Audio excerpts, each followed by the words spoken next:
ಜೀನಾಗೆ ಸಂಪಾದಕತ್ವದಲ್ಲಿ ಜಿಎನ್ಎಸ್ news ಸಾಗರ ಸುತ್ತದ ಆಚೆ ಈಚೆ ಶನಿವಾರದ news ಅಪ್ಡೇಟ್ಗೆ ತಮಗೆ ಸ್ವಾಗತ. ಮುಖ್ಯಾಂಶಗಳು.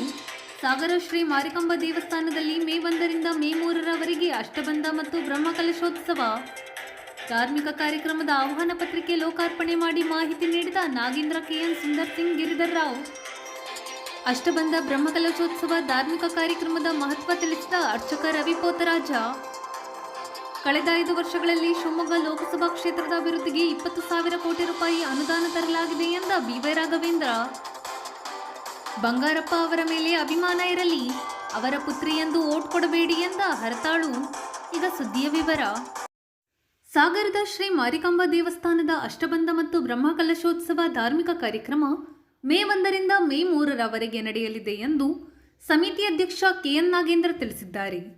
ಸಾಗರದ ಮಾರಿಕಾಂಬಾ ದೇವಸ್ಥಾನದಲ್ಲಿ ಶನಿವಾರ ಅಷ್ಟಬಂಧ ಬ್ರಹ್ಮಕಲಶೋತ್ಸವ ಕಾರ್ಯಕ್ರಮದ ಆಹ್ವಾನ ಪತ್ರಿಕೆ ಬಿಡುಗಡೆ ಮಾಡಿ ಮಾತನಾಡಿದ ಅವರು,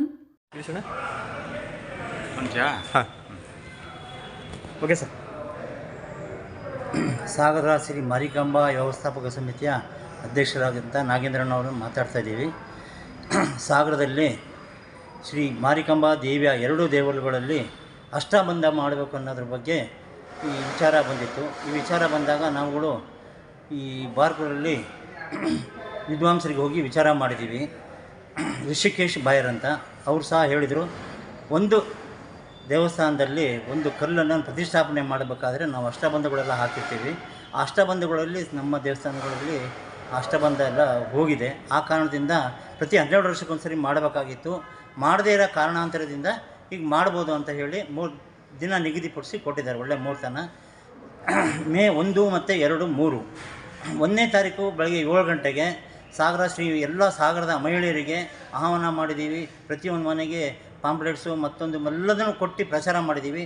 ಬೆಳಗ್ಗೆ 7 ಗಂಟೆಗೆ 1ನೇ ತಾರೀಕಿಗೆ ಕುಂಭ ಕಳಸಗಳನ್ನು ಶ್ರೀ ಮಹಾಗಣಪತಿ ದೇವಸ್ಥಾನದ ಮೆರವಣಿಗೆ ಮೇಲೆ 2 ಮಾರಮ್ಮ ದೇವಸ್ಥಾನಗಳಿಗೆ ಕಳಸಗಳು ಮತ್ತು ಅಷ್ಟಬಂಧಗಳು ತರ್ತಾ ಇದ್ದೀವಿ. ಮೆರವಣಿಗೆ ಮೇಲೆ ತಂದ ಮೇಲೆ ಗಣಹೋಮ ನವಗ್ರಹ ಪೂಜೆಗಳೊಂದಿಗೆ ಈ ಪೂಜೆಗಳು ಸ್ಟಾರ್ಟ್ ಆಗುತ್ತೆ 1ನೇ ತಾರೀಕು. 2ನೇ ತಾರೀಕಿಗೆ ಅಷ್ಟಬಂಧ ಸಾಯಂಕಾಲ, ಅದು 1ನೇ ತಾರೀಕು ರಾತ್ರಿ, 1ನೇ ತಾರೀಕು ಮತ್ತು 2ನೇ ತಾರೀಕು ಅಷ್ಟಬಂಧ ಮತ್ತು ಕುಂಭ ಕಳಸೋತ್ಸವ ಎಲ್ಲ ಇರುತ್ತೆ. 3ನೇ ತಾರೀಕಿಗೆ 2ನೇ ತಾರೀಕಿಗೆ ಚಂಡಿಕಾ ಹೋಮ ಮತ್ತು ಪ್ರಸಾದ ವಿತರಣೆ ಇರ್ತದೆ. 3ನೇ ತಾರೀಕಿಗೆ ಬೆಳಗ್ಗೆ ಬ್ರಹ್ಮಕಲಶೋತ್ಸವ 1001 ಬ್ರಹ್ಮಕಲಶೋತ್ಸವ ಆಗುತ್ತೆ. ಆಮೇಲೆ ಇದು ಹೋಮ ನಡೆಯುತ್ತೆ. ಹೋಮ ಎಲ್ಲ ಆದಮೇಲೆ ಪೂರ್ಣಾವತಿ ಆದಮೇಲೆ ಮಹಾಮಂಗಳಾರತಿ ಆಗುತ್ತೆ. ಆದಮೇಲೆ ಅನ್ನಸಂತರ್ಪಣೆ ಪ್ರಸಾದ ವಿನಿಮಯ ಇರುತ್ತೆ. ತಾವುಗಳು ಎಲ್ಲ ಸಾಗರದ ಭಕ್ತಾದಿಗಳು ಜನಗಳು, ಸಾಗರ ತಾಲೂಕಿನ ಜನಗಳು ಎಲ್ಲರೂ ಬಂದು ದೇವರ ಕೃಪೆಗೆ ಪಾತ್ರ ಆಗಬೇಕಂತ ಬಿಡ್ತಾರೆ. ಸಮಿತಿ ಪ್ರಧಾನ ಕಾರ್ಯದರ್ಶಿ ಬಿ. ಗಿರಿಧರ್ ರಾವ್ ಮಾತನಾಡಿ, ಕರೆ ಕೊಟ್ಟ ಮೇರೆಗೆ ಆಗಿರ್ತಂಥ ಎಲ್ಲ ಪತ್ರಕರ್ತರಿಗೆ ಸ್ವಾಗತ ಕೊಡ್ತೀನಿ. ಮೊದಲನೇದಾಗಿ ಇವತ್ತು ಕರೆದಿರೋ ಉದ್ದೇಶ ಏನು ಅಂತ ಹೇಳಿದರೆ, ಸುಮಾರು 42 ವರ್ಷಗಳ ಹಿಂದೆ ಈ ದೇವಸ್ಥಾನ ಮತ್ತು ಆ ದೇವಸ್ಥಾನದ ಮೂರ್ತಿ ಪ್ರತಿಷ್ಠಾಪನೆ ಆಗಿತ್ತು. ಪ್ರತಿಷ್ಠಾಪನೆ ಆದಮೇಲೆ ಪ್ರತಿ 12 ವರ್ಷಕ್ಕೊಂದು ಸರ್ತಿ ಅದು ಅಷ್ಟಬಂಧ ಅಂತ ಕಾರ್ಯಕ್ರಮ ಮಾಡಬೇಕಾಗಿತ್ತು. ಅದು ಸುಮಾರು 40 ವರ್ಷಗಳಿಂದ ಬರದೇ ಇರೋದ್ರಿಂದ ಈಗ ನಮ್ಮಲ್ಲಿ ಮೊನ್ನೆ ಕೆಲವರೆಲ್ಲ ನಾವು ಪ್ರಸ್ತಾಪನೆ ಮಾಡಿದವರು ಕೆಲವರೆಲ್ಲ ಹೇಳಿದರು, ಇದ್ರ ಬಗ್ಗೆ ನೀವು ಇದನ್ನು ಕೆಲವರು ಕೇಳಿ ಅಭಿಪ್ರಾಯ ತಿಳಿದು ಮಾಡಿ ಅಂತ ಹೇಳಿದರು. ಅದಕ್ಕೋಸ್ಕರ ನಾವು ಬಾರ್ಕೂರ್ನಲ್ಲಿ ಒಬ್ಬರು ಜ್ಯೋತಿಷ್ಯ ಇದ್ದರು, ಅವ್ರ ಹತ್ರ ಹೋಗಿ ಮಾತಾಡಿದಾಗ ಅವ್ರು ಹೀಗೆ ಪ್ರಾಬ್ಲಮ್ ಇರುತ್ತೆ, ಮುಂದಕ್ಕೆ ಆಗ್ಬೋದು ಅಂತ ಹೇಳಿದರೆ, ಹಾಗಾಗಿ ಹೋಗಿ ಇಂಥ ಕಾರ್ಯಕ್ರಮಗಳು ಮಾಡೋದು ತುಂಬ ಅಪರೂಪ. ಇಂಥ ಒಳ್ಳೆ ಕಾರ್ಯಕ್ರಮ ಮಾಡ್ತಾ ಇದ್ದೀರಿ, ಇದನ್ನು ಮಾಡಿ ಅಂತ ಹೇಳಿದ್ರು. ಅದರ ಪ್ರಕಾರ ನಾವು ಮೀಟಿಂಗ್ನಲ್ಲಿ ಇಟ್ಬಿಟ್ಟು ಮೀಟಿಂಗಲ್ಲಿ ಎಲ್ಲರೂ ಸೇರಿ ತೀರ್ಮಾನ ತಗೊಂಡು ಇದನ್ನು ಮಾಡಬೇಕು ಅಂತ ಮಾಡಿ, ಅದರ ಬ್ರಹ್ಮಕಲಶ ಅಂತ ಹೇಳೋದನ್ನು ಅದು ತುಂಬ ರೇರಾಗಿ ಆಗ್ತಾಯಿದೆ. ಅದನ್ನು ಇದ್ರ ಜೊತೆಗೆ ಚಂಡಿಕಾ ಹೋಮದ ಜೊತೆಗೆ ಅಷ್ಟಬಂಧ ಜೊತೆಗೆ ಅದನ್ನು ಮಾಡ್ತಾಯಿದ್ದೀವಿ. ಈ ಬಗ್ಗೆ ಪ್ರಚಾರ ಪಡಿಸ್ತಾ ತಮ್ಮನ್ನೆಲ್ಲ ನಾವು ಆಹ್ವಾನಿಸಿದಾಗ ತಾವೆಲ್ಲರೂ ತಮ್ಮ ಮಾತನ್ನು ಕೇಳಿ ಕೂಡಲೇ ಬಂದು ಇದ್ರ ಬಗ್ಗೆ ತಾವು ಹೆಚ್ಚಿನ ಜವಾಬ್ದಾರಿ ತಗೊಂಡು ಬಂದಿದ್ದೀರಿ ಮತ್ತು ನೀವು ಇದನ್ನು ಹೆಚ್ಚಿಗೆ ಊರಿನ ಕೆಲಸ ಆಗಿತ್ತು, ನೀವು ಹೆಚ್ಚಿಗೆ ಭಾಗವಹಿಸಿ ಪ್ರಚಾರ ಮಾಡಿಸಿ ದಯವಿಟ್ಟು ಈ ಕಾರ್ಯಕ್ರಮ ಯಶಸ್ಸಿಗೆ ನಿಮ್ಮ ಪಾತ್ರವನ್ನು ತುಂಬ ಇದೆ ಅಂತ ಹೇಳ್ತಾ ನಾನು 2 ಮಾತನ್ನು ಮುಗಿಸ್ತೇನೆ. ಸಮಿತಿ ಉಪಾಧ್ಯಕ್ಷ ಸುಂದರ್ ಸಿಂಗ್ ಮಾತನಾಡಿ, 3 ದಿನಗಳ ಕಾಲನು ಲೋಕ ಕಲ್ಯಾಣಕ್ಕಾಗಿ 2 ದೇವಸ್ಥಾನಗಳಲ್ಲಿ 3 ದಿವಸಗಳ ಕಾಲ ಗಣಪತಿ ಹೋಮ, ನವಗ್ರಹ ಹೋಮ, ಚಂಡಿಕಾ ಹೋಮ, ಬ್ರಹ್ಮಕುಂಭಾಭಿಷೇಕ, ಮಹಾಪೂಜೆ ಈ ಎಲ್ಲ ಕಾರ್ಯಕ್ರಮಗಳು, ಧಾರ್ಮಿಕ ಕಾರ್ಯಕ್ರಮಗಳು ಲೋಕ ಕಲ್ಯಾಣಕ್ಕಾಗಿ, ಭಕ್ತರ ಒಳ್ಳೆಯದಕ್ಕಾಗಿ, ಊರಿನ ಒಳ್ಳೆಯದಕ್ಕಾಗಿ ನಡೆಸಲು ಸಮಿತಿ ವತಿಯಿಂದ ತೀರ್ಮಾನಿಸಲಾಗಿದೆ.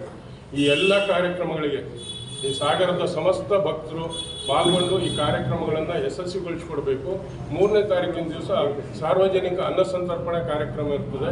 ಈ ಎಲ್ಲ ಕಾರ್ಯಕ್ರಮಗಳು ಯಶಸ್ವಿಗೊಳಿಸಿ ಅಮ್ಮನವರ ಕೃಪೆಗೆ ಪಾತ್ರರಾಗಬೇಕು ಅಂಥೇಳಿ ಶ್ರೀ ಮಾರಿಕಾಂಬಾ ದೇವಸ್ಥಾನಗಳ ಸಮಿತಿಯ ಪರವಾಗಿ ಸರ್ವ ಭಕ್ತರಲ್ಲಿ ವಿನಂತಿಯನ್ನು ಮಾಡ್ತಾ ಇದ್ದೇವೆ. ಮಾರಿಕಾಂಬ ಗಂಡನ ಮನೆಯ ಪ್ರಧಾನಾರ್ಚಕ ರವಿ ಪೋತರಾಜ ಮಾತನಾಡಿ, ಮಾರಿಕಾಂಬ ಸನ್ನಿಧಾನದಲ್ಲಿ ಮೇ 1, 2, 3ನೇ ತಾರೀಕು ಬ್ರಹ್ಮ ಕಲಶ ಮತ್ತು ಅಷ್ಟಬಂಧನ ಕಾರ್ಯಕ್ರಮ ಮತ್ತು ಚಂಡಿಕಾ ಹೋಮ ಇರುತ್ತದೆ. ಶ್ರೀ ಮಾರಿಕಾಂಬ ಸನ್ನಿಧಾನದಲ್ಲಿ ನಡೆಯುವಂಥ ಹೋಮಗಳು ನಡೆಸುವಂಥ ಶ್ರೀ ವೇದ ಬ್ರಾಹ್ಮಣ ಶ್ರೀ ಋಷಿಕೇಶ್ ಬಾರ್ಕೂರ್ ಅವರ ನೇತೃತ್ವದಲ್ಲಿ ನಡೆಯಲಿದೆ. ಮತ್ತು ಈ ಕಾರ್ಯಕ್ರಮ 1ನೇ ತಾರೀಕು ಶ್ರೀ ಮಾರಿಕಾಂಬಾ ಸನ್ನಿಧಾನದಲ್ಲಿ ಅಷ್ಟಬಂಧನ, ಗಣಪತಿ ಹೋಮ, ನವಗ್ರಹ ಹೋಮ ನಡೆಯಲಿದೆ. ಮತ್ತು 2ನೇ ತಾರೀಕು ಶ್ರೀ ಮಾರಿಕಾಂಬಾ 2 ದೇವಾಲಯ ಸನ್ನಿಧಾನದಲ್ಲಿ ಚಂಡಿಕಾ ಹೋಮ ನಡೆಯುತ್ತದೆ. ಮತ್ತು 3ನೇ ತಾರೀಕು ಶ್ರೀ ದೇವಿಗೆ ಅಭಿಷೇಕ, ಬ್ರಹ್ಮ ಕಲಶ ಅಭಿಷೇಕ ನೆರವೇರಲಿದ್ದು ಮತ್ತು ಶ್ರೀ 1 ಗಂಟೆಗೆ ಸಾರ್ವಜನಿಕ ಅನ್ನ ಸಂತರ್ಪಣೆ ನಡೆಯಲಿದೆ. ಈ ಎಲ್ಲ ಕಾರ್ಯಕ್ರಮಗಳಿಗೂ ಶ್ರೀ ಭಕ್ತರುಗಳು ಅತಿ ಹೆಚ್ಚಿನ ರೀತಿಯಲ್ಲಿ ಪಾಲ್ಗೊಳ್ಳಬೇಕು. ಯಾಕೆ ಅಂದರೆ ಈ ಕಾರ್ಯಕ್ರಮ ಸುಮಾರು 40 ವರ್ಷಗಳ ಹಿಂದೆ ನಡೆದಂಥ ಕಾರ್ಯಕ್ರಮ. ಈ ಸನ್ನಿಧಾನದಲ್ಲಿ ಶ್ರೀ ಮಾರಿಕಾಂಬೆಯು ಎಲ್ಲರ ಕಷ್ಟ ಮತ್ತು ದೇಶಕ್ಕೆ ಮಳೆ ಬೆಳೆ ಮತ್ತು ಎಲ್ಲರ ಕಷ್ಟಗಳನ್ನು ನಿವಾರಣೆ ಮಾಡಿ ಶ್ರೀ ಮಾರಿಕಾಂಬೆಯ ಸನ್ನಿಧಾನದಲ್ಲಿ ಈ ನಡೆಯುವಂಥ ಕಾರ್ಯಕ್ರಮಕ್ಕೆ ಅತಿ ಹೆಚ್ಚು ಯಾವುದೇ ಜಾತಿ ಭೇದ ಭಾವ ಇಲ್ಲದೆ ಎಲ್ಲ ಈ ತಾಯಿಯ ಭಕ್ತರು ಈ ಕಾರ್ಯಕ್ರಮಕ್ಕೆ ಪಾಲ್ಗೊಳ್ಳಬೇಕು. ಈ ಕೃಪೆಗೆ ಪಾತ್ರರಾಗಿ ಆ ದೇವಿಯ ದರ್ಶನ ಪಡೆದು ಪುನೀತರಾಗಲಿ ಅಂತ ಹೇಳಿ ನಾನು ದೇವಿಯ ಅರ್ಚಕನಾಗಿ ಹೇಳ್ತೇನೆ. ಈ ಸಂದರ್ಭದಲ್ಲಿ ಗಂಗಾಧರ್ ಜಂಬಿಗೆ, ಜಯರಾಮ್, ಮಂಜು ಇನ್ನಿತರರು ಹಾಜರಿದ್ದರು. ಕಳೆದ 5 ವರ್ಷದಲ್ಲಿ ಶಿವಮೊಗ್ಗ ಲೋಕಸಭಾ ಕ್ಷೇತ್ರದ ಅಭಿವೃದ್ಧಿಗೆ 20,000 ಕೋಟಿ ರೂಪಾಯಿ ಅನುದಾನ ತರಲಾಗಿದೆ ಎಂದು ಸಂಸದ ಹಾಗೂ ಶಿವಮೊಗ್ಗ ಲೋಕಸಭಾ ಕ್ಷೇತ್ರದ ಬಿಜೆಪಿ ಅಭ್ಯರ್ಥಿ BY ರಾಘವೇಂದ್ರ ತಿಳಿಸಿದರು. ಸಾಗರ ತಾಲೂಕಿನ ತ್ಯಾಗರ್ತಿಯಲ್ಲಿ ಶುಕ್ರವಾರ ಚುನಾವಣಾ ಪ್ರಚಾರ ಸಭೆ ಉದ್ದೇಶಿಸಿ ಅವರು ಮಾತನಾಡುತ್ತಿದ್ದರು. ಆಶ್ವದಿಂದ ನನಗೆ 5 ವರ್ಷ ಲೋಕಸಭಾ ಸದಸ್ಯನಾಗಿ ಈ ಕ್ಷೇತ್ರದ ಕೆಲಸವನ್ನು ಮಾಡಪ್ಪ ಅಂತ ಹೇಳಿ ಇದೇ ಜಾಗದಲ್ಲಿ ನೀವೆಲ್ಲರೂ ಕೂಡ ಹಾರೈಸಿದಂಗೆ ಅವಕಾಶ ಮಾಡಿ ಕೊಟ್ಟಿದ್ರಿ. 5 ವರ್ಷ ಪ್ರಾಮಾಣಿಕವಾಗಿ ಈ ಕ್ಷೇತ್ರದ ಸರ್ವಾಂಗೀಣ ಅಭಿವೃದ್ಧಿಗೋಸ್ಕರ ಬೇಸಾಯನ ಮಾಡಿ ಆ ಫಲವನ್ನು ನಿಮಗೆ ಕೊಟ್ಟು ಮತ್ತೊಮ್ಮೆ ಕೂಲಿ ಕೇಳೋಕ್ಕೋಸ್ಕರ ನಾನು ಇಲ್ಲಿ ಬಂದಿದ್ದೀನಿ. ತಾವೇ ಹೇಳಿ, ಸ್ವಾತಂತ್ರ್ಯ ಬಂದಿಷ್ಟು ವರ್ಷದ ಮೇಲೆ ತಾಯಿ ಈ ಒಂದು 5 ವರ್ಷದ ಅವಧಿಯಲ್ಲಿ ನಿಮ್ಮ ರಾಘಣ್ಣ ಡೆಲ್ಲಿಯ ಪ್ರಧಾನಮಂತ್ರಿಗಳ ಕೈಯನ್ನು ಇಟ್ಕೊಂಡು, ಗೌರವಂತ ಮುಖ್ಯಮಂತ್ರಿ ಆಗಿದ್ದಂಥ ಯಡಿಯೂರಪ್ಪನವರ ಕೈಯನ್ನು ಇಟ್ಕೊಂಡು, ನಿಮ್ಮ ಹಾಲಪ್ಪನವರು, ಗೌರವಂತ ಕುಮಾರ್ ಬಂಗಾರಪ್ಪನವರು, ನಮ್ಮ ಅಶೋಕ್ ನಾಯಕರು, ಈ ರೀತಿ ಜಿಲ್ಲೆಯ ಎಲ್ಲ ಶಾಸಕರು ಒಟ್ಟಾಗಿ ಸೇರಿ 20,000 ಕೋಟಿ ಅನುದಾನವನ್ನು ನಮ್ಮ ಶಿವಮೊಗ್ಗ ಕ್ಷೇತ್ರಕ್ಕೆ ತರುವಂತ ಪ್ರಾಮಾಣಿಕ ಕೆಲಸವನ್ನು ನಾವು ಮಾಡಿದ ತಾಯಿ. ತಾವೇ ಯೋಚನೆ ಮಾಡಿದ್ರು. ನಮ್ಮ ಸಿಗಂದೂರು ಚೌಡೇಶ್ವರಿ ನಮ್ಮ ತಾಯಿ ಬದುಕಿದ್ದಾಗ ಅಲ್ಲಿ ಹೋಗಿ ಪೂಜೆ ಮುಗಿಸ್ಕೊಂಡು ಅಲ್ಲಿಂದ ಕೊಲ್ಲೂರು ಮೂಕಾಂಬಿಕೆ ಹೋಗಿ ನಾನು ಬರ್ತಾ ಇದ್ದೆ. ಇದನ್ನ ನೀವು ಕೊಟ್ಟಂತ ಒಂದು ಆಶೀರ್ವಾದ ಆ 2 ದೇವಿಗಳ ಕ್ಷೇತ್ರದ ಸೇವೆ ಮಾಡುವಂತ ಒಂದು ದೊಡ್ಡ ಸೌಭಾಗ್ಯವನ್ನು ನೀವು ಕೊಟ್ಟಾಗ ಸಿಗಂದೂರು ಚೌಡೇಶ್ವರಿಗೆ ಲಾಂಚು ಕೂಡ ಈಗ ಹೋಗೋದು ನಿಂತಿದೆ, ಮಳೆ ನೀರು ಕಮ್ಮಿ ಆಗಿ. ಪ್ರತಿ ವರ್ಷ ಈ ಸಮಸ್ಯೆ ಇರುತ್ತೆ. ಏನಾದ್ರೂ ಮಾಡಿ ಆ ತಾಯಿಗೆ ಸೇವೆ ಸಲ್ಲಿಸುವಂತ ಭಕ್ತರಿಗೆ ಏನಾದ್ರೂ ಒಂದು ಮಾಡಬೇಕು ಅಂತ ಯೋಚನೆ ಮಾಡಿದಾಗ ಆ ಗ್ರಾಮ ಪಂಚಾಯತಿ ರಸ್ತೆಯನ್ನ ನ್ಯಾಷನಲ್ ಹೈವೇ, ರಾಷ್ಟ್ರೀಯ ಹೆದ್ದಾರಿ ನಂಬರ್ ಕೊಟ್ಟು ಕೇಂದ್ರದ ಇಲಾಖೆಯಿಂದ 450 ಕೋಟಿ ಕೊಟ್ಟು 50 ಸೇತುವೆಯನ್ನು ನಿರ್ಮಾಣ ಮಾಡ್ತಿರೋ ತಾವೆಲ್ಲರೂ ಕೂಡ ನೋಡ್ತಾ ಇದ್ದೀರಿ. ದೊಡ್ಡ ಸಂಖ್ಯೆಲ್ಲ ಮೀಡಿಗ ಬಿಲ್ಲವ ಸಮಾಜದ ಆ ಕಡೆ ಮುಳುಗಡೆ ಪ್ರದೇಶದಲ್ಲಿ ದೊಡ್ಡ ಸಂಖ್ಯೆಯಲ್ಲಿ ಇದಾರಲ್ಲಿ. ಇಷ್ಟು ವರ್ಷ ಭಾಷಣ ಮಾಡ್ಕೊಂತಾನೆ ಕಾಲಕ್ಕೆ ಕಳೆದ್ರು. ಆದ್ರೆ ಅಲ್ಲಿ ಬಿಲ್ಸಾಗರ ಸೇತುವೆ ಇರ್ಬೋದು,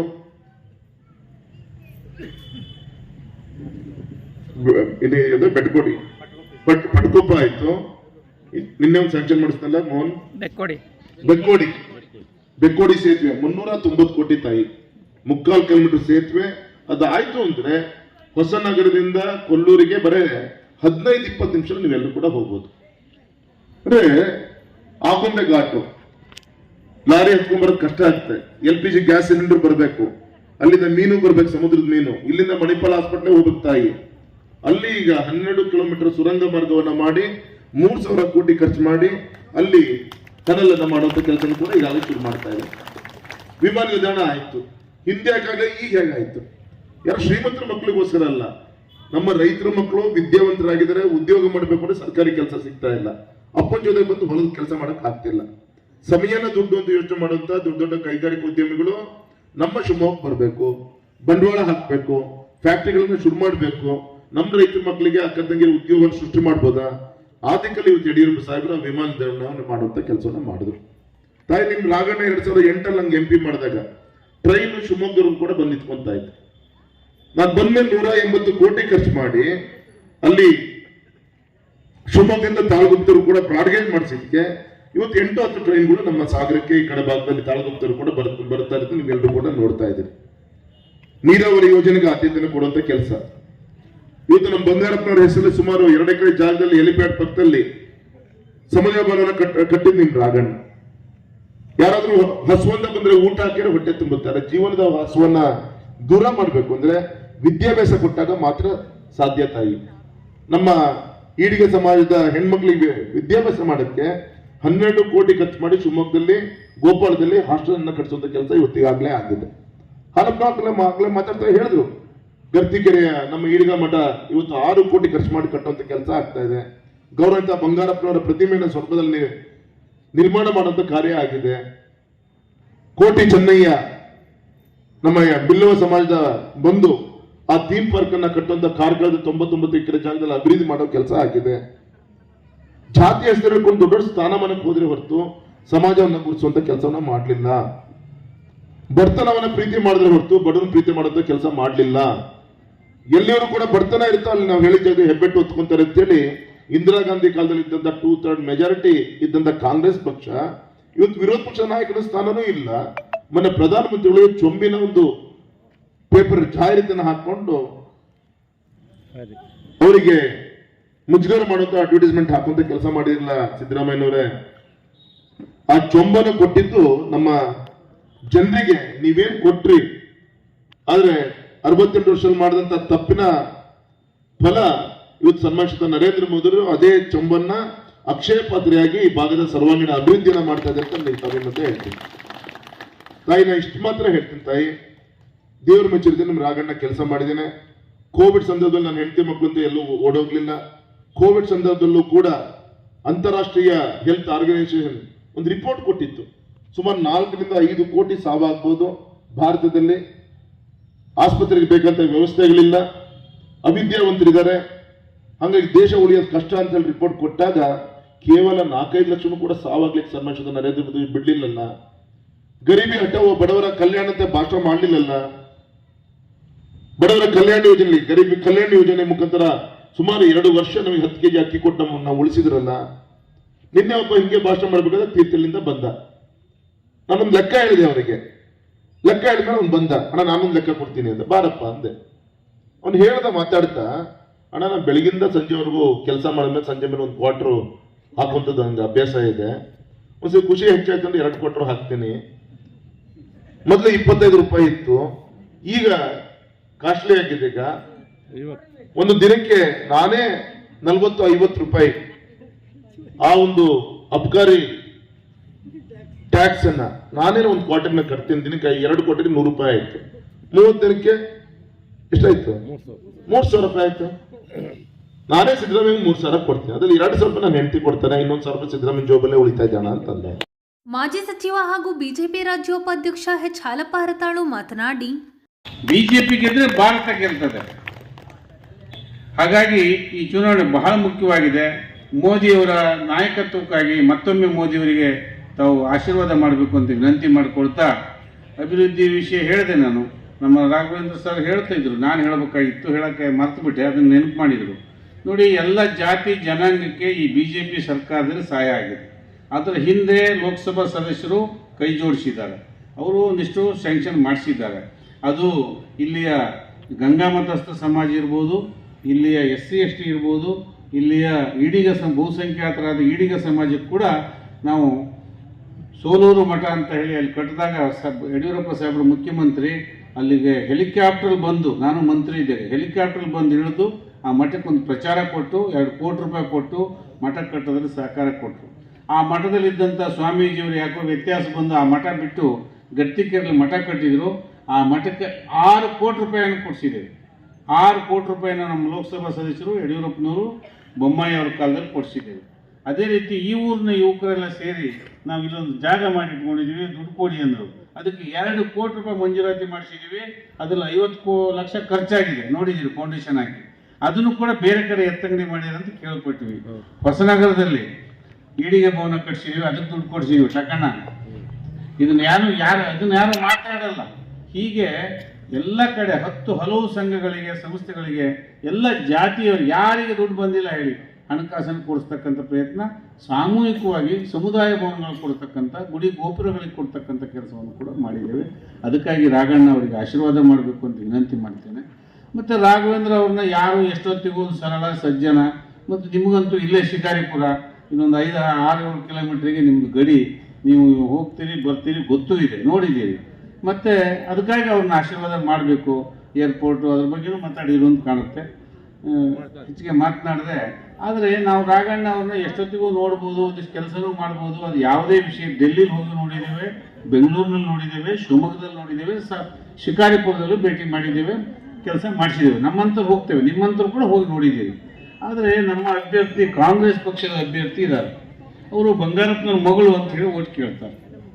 ಅವರು ರಾಜ್ಕುಮಾರ್ ಸೊಸೆ ಅಂತ ಹೇಳ್ತಿದ್ದಾರೆ, ಶಿವರಾಜ್ ಕುಮಾರ್ ಹೆಂಡತಿ ಅಂತ ಹೇಳ್ತಿದ್ದಾರೆ. ಕಳೆದ 10 ವರ್ಷದಿಂದ ಚುನಾವಣೆಗೆ ನಿಂತಿದ್ರು, ಸೋಲು ಗೆಲುವು. ನಾನು 2 ಸಾರಿ ಸೋತಿದ್ದೇನೆ.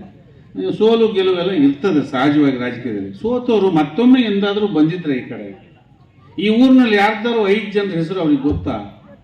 ಬೇಡ, ಒಬ್ಬರ ಹೆಸರು ಗೊತ್ತಾ ಅವರಿಗೆ? ಒಂದ್ಸರಿ ಲೋಕಸಭೆ ಚುನಾವಣೆ ಮಾಡಿದವ್ರಿಗೆ ಗೊತ್ತಿರ್ಬೇಕಲ್ಲ ಇದು. ಮುಂದಾದರೂ ಹೇಳಬಲ್ಲರು ಅವರು. ಇಲ್ಲ, ನಾನು ಅಂಥವ್ರ ಮಗಳು, ನಾನು ಇಂಥವ್ರ ಸೊಸೆ, ಇಂಥವ್ರ ಹೆಂಡತಿ ಅಂತ ಹೇಳೋದೇ ಒಂದು ಕ್ವಾಲಿಫಿಕೇಶನಾ? ಯಾರ ಹತ್ರ ಹೋಗೋದು? ಹಾಗಾಗಿ ಸ್ನೇಹಿತರೆ, ನಾವು ಬಂಗಾರಪ್ಪನವರ ಗರಡಿಯಲ್ಲೇ ಬೆಳೆದು ಬಂದವರು, ಯಡಿಯೂರಪ್ಪನವ್ರ ಗರಡಿಯಲ್ಲಿ ಅಭಿವೃದ್ಧಿಯನ್ನು ಮಾಡಿ ನೋಡಿದವರು. ರಾಜ್ಕುಮಾರ್ ಅಭಿಮಾನಿ ಸಂಘದ ಅಧ್ಯಕ್ಷನಾಗಿದ್ದವ ನಾನು ಹಿಂದೆ. ಶಿವರಾಜ್ ಕುಮಾರ್ ಅವರಿಗೆ ನಾನು ಅಭಿಮಾನಿಯೇ. ಆದರೆ ಈ ಓಟನ್ನು ಕೊಡೋ ವಿಷಯದಲ್ಲಿ ಯಾವ ಕಾರಣಕ್ಕೂ ಕೊಡಕೂಡದು. ಈ ಓಟು ನೀವು ಕೊಡೋದು ಈ ದೇಶದ ರಕ್ಷಣೆಗಾಗಿ, ಈ ದೇಶದ ಕೀರ್ತಿ ಪತಾಕೆಯನ್ನು ಹಾರಿಸೋದಕ್ಕಾಗಿ, ಸಮಗ್ರ ಆಡಳಿತಕ್ಕಾಗಿ, ಸುಶಾಸನಕ್ಕಾಗಿ, ಹೆಣ್ಣು ಮಕ್ಕಳ ರಕ್ಷಣೆಗಾಗಿ ನೀವು ಮತ ಕೊಡಬೇಕಾಗಿದೆ. ನಾವು ಬಂಗಾರಪ್ಪ ಸಾಹೇಬ್ರ ಮಗಳು ಆತ ಆ ಕಾರಣಕ್ಕಾಗಿ ಓಟ್ ಕೊಡಬಾರ್ದು. ದೇಶ ಮುಖ್ಯ, ನೇಷನ್ ಫಸ್ಟ್. ಭಾರತ ಉಳಿಬೇಕು ಅಂದರೆ ತಾವು ಬಿಜೆಪಿಗೆ ಮತ ಕೊಡಬೇಕು, ರಾಘವೇಂದ್ರ ಅವರಿಗೆ ಓಟ್ ಕೊಡಬೇಕು. ಹಾಗಾಗಿ ಯಾವುದೇ ನಮ್ಮ ಸಮಾಜ ಬಾಂಧವ ಸ್ನೇಹಿತರಿಗೆ ವಿನಂತಿ ಮಾಡ್ತೇನೆ, ಈ ಚುನಾವಣೆ ದೇಶದ ಚುನಾವಣೆ, ಭಾರತದ ಚುನಾವಣೆ. ಯಾರ್ದು ಅಭಿಮಾನಕ್ಕಾಗಿ ಅಲ್ಲ. ಅಭಿಮಾನಿಗಳೇ. ನಾವು ಅವ್ರ ಪಿಕ್ಚರ್ ನೋಡೋಣ, ಅವ್ರ ಗೌರವಿಸೋಣ, ಅವ್ರ ಪ್ರೀತಿ ಮಾಡೋಣ, ಎಲ್ಲ ಮಾಡೋಣ. ಓಟ್ ಮಾತ್ರ ಈ ದೇಶದ ರಕ್ಷಣೆಗಾಗಿ, ಈ ದೇಶದ ಸಮಗ್ರತೆಗಾಗಿ, ಹೆಣ್ಣು ಮಕ್ಕಳ ಒಂದು ರಕ್ಷಣೆಗಾಗಿ ನಾವು ಓಟ್ ಕೊಡಬೇಕಾಗಿದೆ. ಬಂಧುಗಳೇ, ಮೊನ್ನೆ ನಡೆದಂಥ ಹುಬ್ಳಿಯಲ್ಲಿ ಒಬ್ಬ ಹೆಣ್ಣು ಮಗಳ ಹತ್ಯೆಯನ್ನು ಯಾವ ರೀತಿ ಮಾಡಿದ್ರು ಅಂತ ಟಿವಿಲಿ ನೋಡಿದ್ದೀರಿ. 16 ಸಾರಿ ಅವಳು ಓದ್ತಕ್ಕಂಥ ಕಾಲೇಜಿನಲ್ಲಿ ಇರಿದು ಸಾಯಿಸ್ತಾನೆ. ಅವನಿಗೆ ಯಾರು ಧೈರ್ಯ ಕೊಟ್ಟವರು? ಅವ್ರನ್ನ ಅಲ್ಲಲ್ಲೇ ಹೊಸಕೆ ಹಾಕಿದ್ರೆ, ಅವ್ರನ್ನ ಅಲ್ಲಲ್ಲೇ ನಾಶ ಮಾಡಿದ್ರೆ ಇವ್ರಿಗೆ ಯಾರು ರಕ್ಷಣೆ ಕೊಡೋರು ಮತ್ತು ಯಾರು ಧೈರ್ಯ ಕೊಡ್ತಕ್ಕಂಥವ್ರು? ಹಾಗಾದ್ರೆ ನಮ್ಮ ಕಾನೂನು ಏನು ಮಾಡ್ತಾ ಇದೆ ನಮ್ಮ ರಾಜ್ಯದಲ್ಲಿ? ಈ ರಾಜ್ಯದಲ್ಲಿ ಕಾನೂನು ಸುವ್ಯವಸ್ಥೆಗಾಗಿ ನೀವು ಭಾರತೀಯ ಜನತಾ ಪಕ್ಷಕ್ಕೆ ಓಟ್ ಕೊಡಬೇಕು. ಕಾಂಗ್ರೆಸ್ಸಿಗೆ ಯಾರೋ ಮಗಳು, ಯಾರೋ ಸೊಸೆ, ಯಾರ್ದು ಹೆಂಡತಿ ಅಂಥೇಳಿ ಅವ್ರಿಗೆ ಓಟ್ ಕೊಡಕೂಡದು ಅಂತ ವಿನಂತಿ ಮಾಡೋದಕ್ಕಾಗಿ ನಾನು ಇಲ್ಲಿ ಬಂದಿದ್ದೇನೆ. ಅನೇಕ ವಿಷಯಗಳು, ರಸ್ತೆಗಳು ಅಭಿವೃದ್ಧಿ ಹೇಳ್ತಾ ರಾಘವೇಂದ್ರ ಅವ್ರು ನೋಡ್ಕೊಂಡು ಬಂದರು. ನಮ್ಮ ಪತ್ರಕರ್ತರು ಇಲ್ಲೇ ಇದ್ದೀರಿ, ಇಷ್ಟೊಂದು ಜನ ಓಡಾಡಿದ್ದೀರಿ. ಸಾಗರದಿಂದ ತ್ಯಾಗರ್ತಿ ಬರ್ತಕ್ಕಂಥ ರಸ್ತೆ ಹೇಗಿತ್ತು, ಈಗ ಹೇಗಿದೆ? ಮಾಡಿ 3 ವರ್ಷ ಆಯ್ತು, ಹಾಳಾಗಿದೆಯಾ? ಇಲ್ಲಿಂದ ಬರೂರಿಗೆ ರಸ್ತೆ ಹೇಗಿತ್ತು, ಇಂಡೋಳಿ ನಮ್ಮ ಗಡಿಯವರೆಗೆ ಹೇಗಿದೆ? ಎಷ್ಟು ಅಗಲ ಇತ್ತು, ಈಗ ಹೇಗಾಗಿದೆ? ಇಲ್ಲಿಂದ ಗೌತಮ್ಪುರ ರಸ್ತೆ ಹೇಗಿತ್ತು, ಇವತ್ತು ಹೇಗಿದೆ? ಇದು ಅಭಿವೃದ್ಧಿ. ಅಭಿವೃದ್ಧಿಗಾಗಿ ನೀವು ಓಟ್ ಕೊಡಬೇಕು. ಯಾರ್ದು ಮಗಳು, ಯಾರ್ದು ಸೊಸೆ, ಯಾರ್ದು ಹೆಂಡತಿ ಅಂತೇಳಿ ನಾವು ಯಾವ ರೀತಿಯ ಕರುಣೆ, ಜಾತಿ ಯಾವುದನ್ನು ಇಟ್ಕೊಳ್ದೆ ಭಾರತೀಯ ಜನತಾ ಪಕ್ಷದ ಮತ ಕೊಡಬೇಕು ಅಂತ ವಿನಂತಿ ಮಾಡಿ ಹೇಳ್ತಾರೆ ನಮ್ಮವ್ರು ಕೆಲವರು. ಇಲ್ಲ, ಒಂದು ಎಂತ ಮಾಡಿದ್ರೆ ಆ ಜಾತಿ ಮಗಳಿಗೆ ಓಟ್ ಕೊಡೋಣ. ಏನ್ ಮಾಡ್ತೀರಿ ಕೊಟ್ಟು? ರಾಘವೇಂದ್ರ ಅವರು 3 ಲಕ್ಷ ಓಟಿಂದ ಗೆಲ್ತಾರೆ, ಮಂತ್ರಿ ಆಗ್ತಾರೆ. ಯಾಕೆ ನಿಮ್ಮ ಓಟನ್ನು ಹಾಳು ಮಾಡ್ತೀರಿ? ಯಾಕೆ ನಿಮ್ಮ ಮತವನ್ನ ಸುಮ್ಮನೆ ವೇಸ್ಟ್ ಮಾಡ್ಕೊಳ್ತೀರಿ? ಕೊಡೋಣ ಜಾತಿ ಮಗಳಿಗೆ ಅಂತ 1 ಓಟನ್ನು ಯಾಕೆ ಹಾಳು ಮಾಡ್ತೀರಿ? ಕೊಡೋಣ ನಮ್ಮ ಬಂಗಾರಪ್ಪನ ಮಗಳು ಅಂತ 1 ಓಟ್ ಯಾಕೆ ಹಾಳು ಮಾಡ್ಕೊಂತೀರಿ? ನಾನು ಅಭಿಮಾನಿ ಅಂತೇಳಿ ಹಿಂಗು ಎದೆ ಬಗ್ದ್ರೆ ಅಂತ ಹೇಳ್ಕೊಂಡು ಅಭಿಮಾನಿ ಇರಬೇಕು, ಅದ್ರಾಗ ಏನು 2 ಮಾತೇ ಇಲ್ಲ. ನಾವು ರಾಜ್ಕುಮಾರ್ ಅಭಿಮಾನಿಗಳೇ, ಹಾಗಂತ ನಮ್ಮ ಓಟ್ ಯಾಕೆ ಹಾಳು ಮಾಡ್ಕೋಬೇಕು? ಶಿವರಾಜ್ ಕುಮಾರ್ ಹೆಂಡತಿ ಹುಡುಗರೆಲ್ಲ ಕುಣಿತಾರೆ, ಕುಣಿಬೇಕು. ಕುಣಿಯೋದಕ್ಕೆ ಇರೋದು, ನೋಡೋದಕ್ಕೆ ಇರೋದು, ಮನರಂಜನೆಗೆ ಇರೋದು. ಒಳ್ಳೆ ನಟ, ಆದ್ರೆ ಒಳ್ಳೆ ಪೊಲಿಟಿಷಿಯನ್, ರಾಜಕಾರಣಿ ಅಲ್ಲ. ಅವ್ರು ಮನ್ಸು ಮಾಡಿದ್ರೆ ರಾಜಕಾರಣಿ ಬೆಂಗಳೂರಿಗೋ ಎಲ್ಲ ನಿಂತ್ಕೋಬೋದಾಗಿತ್ತು, ಶಿವರಾಜ್ ಕುಮಾರ್ ನಿಲ್ಬೇಕಾಗಿತ್ತು. ಅಥವಾ ಯಾವ ಪಾರ್ಟಿಯವರು ಟಿಕೆಟ್ ಕೊಡ್ತಿದ್ರು. ಅದು ಬಿಟ್ಬಿಟ್ಟು ಯಾವುದೋ ಮುಲಾಜಿಗೆ ಇಲ್ಲಿ ಅವ್ರ ಮನೆಯವ್ರು ನಿಲ್ಲಿಸ್ಕೊಂಡು ಯಾಕೆ ಹೀಗೆಲ್ಲ ಮಾಡ್ತಾರೋ ಗೊತ್ತಿಲ್ಲ. ಅವ್ರ ಮನೆಯಲ್ಲೂ ಕೂಡ, ಅವ್ರ ಕುಟುಂಬದಲ್ಲೂ ಕೂಡ ದೊಡ್ಡ ಮನೆ ಅಂತಲೇ ಹೆಸರು ಇಡೀ ಫಿಲ್ಮ್ ಇಂಡಸ್ಟ್ರಿಯಲ್ಲಿ, ಸಿನಿಮಾ ರಂಗದಲ್ಲಿ ಇಡೀ ದೊಡ್ಡ ಮನೆಯವರು ಬೇಸರದಲ್ಲಿದ್ದಾರೆ. ಈ ಸಂದರ್ಭದಲ್ಲಿ ಡಾಕ್ಟರ್ ರಾಜನಂದಿನಿ ಕಾಗೋಡು, ರತ್ನಾಕರ್ ಹೊನಗೋಡು, ಮಲ್ಲಿಕಾರ್ಜುನ್ ಹಕ್ರೆ, ಬರ್ಮಪ್ಪ, ಪ್ರಶಾಂತ್, ಶಾಂತಪ್ಪ ಗೌಡ, ಮಿಕ್ಸಿ ಮಂಜು, ಶ್ರೀಧರ್ ಸಂಪಳ್ಳಿ, ನಾಸೀರ್ ಸಾಬ್, ಕೃಷ್ಣಮೂರ್ತಿ, ಪಾಂಡುರಂಗ, ಶಿವು ಇನ್ನಿತರರು ಹಾಜರಿದ್ದರು. ಇದು ಶನಿವಾರದ ಸಮಗ್ರ ಸುದ್ದಿ. ನಿರಂತರ ಸುದ್ದಿಗಾಗಿ ನೋಡ್ತಾ ಇರಿ GNS ನ್ಯೂಸ್. ನಮಸ್ಕಾರ.